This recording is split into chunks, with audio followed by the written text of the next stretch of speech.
So இப்படிலாம் நம்ம பேசினா காவிரி பிரச்சனையில் உன் கருத்து என்ன, முல்லை பெரியார் பிரச்சனையில் உன் கருத்து என்ன, இப்படிலாம் அதெல்லாம் பற்றி உனக்கு என்ன தெரியுமா அப்படின்னு கேட்க ஆரம்பிச்சிருவாங்க. ஐயா, உலக மகா மேதைகளே, ROV, ரிமோட்லி ஆப்ரேட்டட் வெஹிக்கிள், அதை வச்சு தண்ணிக்குள்ளேயே போய் அணைகளோட உறுதித்தன்மையை ஆராய்ச்சி பார்க்குற வரைக்கும் நான் எல்லாம் தெரிஞ்சு தான் வச்சிருக்கிறேன்.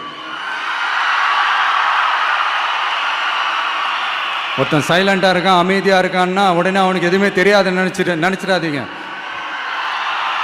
சும்மா கருத்து சொல்லிக்கிட்டு கம்பு சுற்றிக்கிட்டு இருந்தால் எல்லாமே நடந்துருமா? நசன் பேசி அதை கேட்டு மக்கள் வெறுத்து போயிட்டாங்க.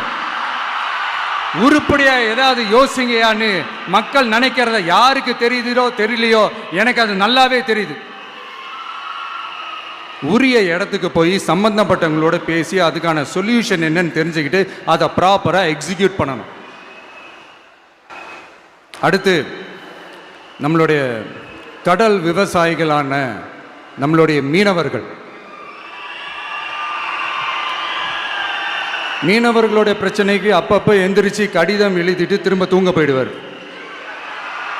அவ்வளோதான், அதோட அது அப்படியே கிடக்கும். மானே தேனே பொன்மானே இப்படிலாம் கடிதம் எழுதுறதெல்லாம் வேலைக்கே ஆகாது.